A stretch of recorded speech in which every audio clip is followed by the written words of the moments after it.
Okay, let's dive into this. Comets. They're not just these beautiful, icy streaks we see in the night sky. According to the source material we're looking at today, they might just hold the key to a completely new way of understanding the forces that shape our entire solar system. And it all kicks off with this one single baffling question. We're all taught that comet tails get blown away from the sun, right? By the solar wind. So, how in the world is it possible for a comet to have a tail that looks like it's pointing towards the sun? It just doesn't make sense on the surface, and as we're about to see, the official explanation, well, it's anything but straightforward. So our whole investigation starts right here, with this one phenomenon, the antitail. According to our source, this is the one piece of the puzzle that just doesn't seem to fit into the standard story we're told. Now, most of us have heard of the first two, right? You've got the ion tail, that's the charged gas getting pushed straight back from the sun. Then there's the dust tail, made of heavier stuff that kind of lags behind in the comet's orbit, and that's what gives it that beautiful classic curve. But then you have this third one, the antitail, and it sometimes looks like it's actually leading the comet. And that's where things start to get really weird. So, how does mainstream science explain this thing? Before we can get into any alternatives, we have to look at the official story, and according to our source, that's where the problems really begin. The source points to something pretty fascinating. On Wikipedia's main comet page, the antitail is basically brushed off as a trick of the eye, just an illusion based on our viewing angle. But then you go to the page specifically for the antitail, and suddenly it's a real event, something you can only see when Earth is in just the right spot. So wait a minute, which one is it? An illusion or a real geometric event? They can't both be right. And it gets even messier. If you go to a third page, the one on comet tails, the source notes the antitail gets defined again. And this time, it's just the curved dust tail that's behind the comet. So, is it an illusion in front of the comet, a rare alignment, or the main tail that's behind it? You see the problem here? It can't be all three. You'd think a diagram would clear all this up, wouldn't you? Well, not so much. The source analyzes one of these diagrams that's supposed to explain the illusion and comes to this very blunt conclusion. The diagram is supposed to show how our viewing angle creates an antitail, but if you actually look at it from the perspective they show, no part of the tail would ever appear in front of the comet. It literally fails to explain the one thing it's there to illustrate. So the crucial point the author is making here is that this isn't just a case of sloppy editing. No, they argue it's a huge sign that mainstream theories just don't have a good, solid mechanical explanation for the antitail. And the confusion? Well, they say that's basically a smokescreen to hide a genuine scientific mystery. Okay, so if the official story is a dead end, what's the alternative? The source argues that if the old tools aren't working, well, we need a completely new set of tools. And that leads us to a pretty radical proposal, a unified field theory that completely rethinks the nature of force in space. Okay, here's the core idea. Just forget about thinking of light pressure and electromagnetic fields as two separate things. In this theory, they are one and the same. The electromagnetic field is, literally, the physical pressure being pushed out by photons. And for this to work, we have to completely reimagine what a photon even is. This theory says photons are not these massless, dimensionless little points of energy. Nope.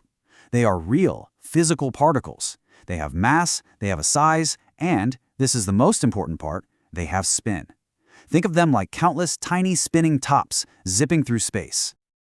So what this means is that space isn't empty. It's filled with what this theory calls a charge field, a literal sea of these physical photons constantly streaming out from the sun.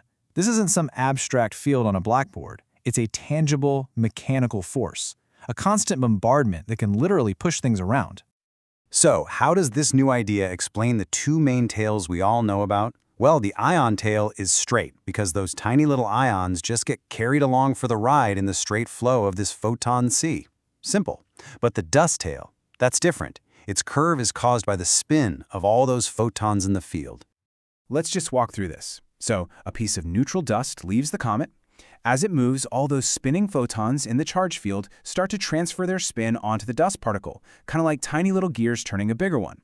This new spin that the dust particle picks up creates a magnetic effect, and that is what causes its path to curve. So, according to the source, that beautiful curve we see, that's actually the process of the dust being ionized by the field, happening right before our eyes. This is a fascinating new way to look at things, but does it actually hold up? Well, let's put it to the test with a really big case, Halley's Comet. It's got a whole list of strange behaviors that, according to the source, this one theory can finally connect together.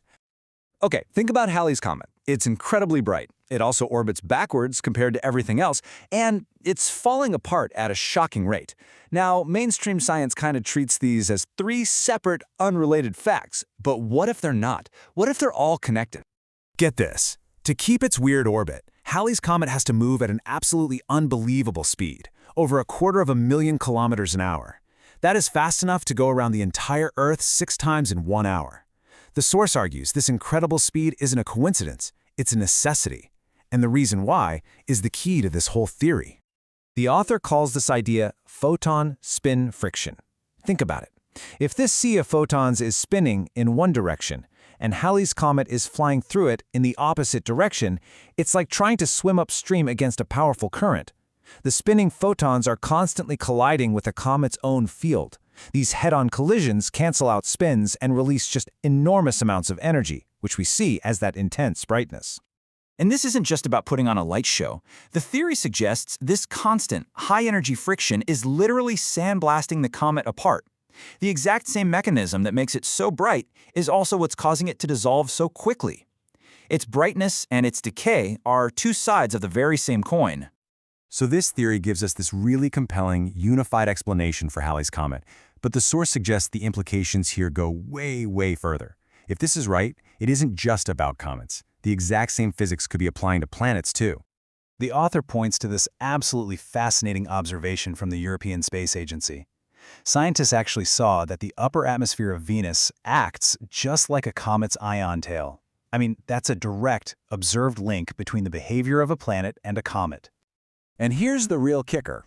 Venus, just like Halley's Comet, is a retrograde object. It spins backwards on its axis. So the theory proposes that Venus's famous brightness isn't just because of its clouds, but is also caused by photon spin friction, exactly like Halley's Comet. The same principle, at work on two totally different kinds of celestial bodies. And that's where we'll end it. The source material we've gone through today presents a pretty radical idea that all these cosmic mysteries, from a comet's weird third tail all the way to the brightness of a planet, might be explained by a single mechanical force. And it leaves us with this question. If this physical sea of spinning photons is actually real, what other fundamental things about our cosmos might we need to completely rethink?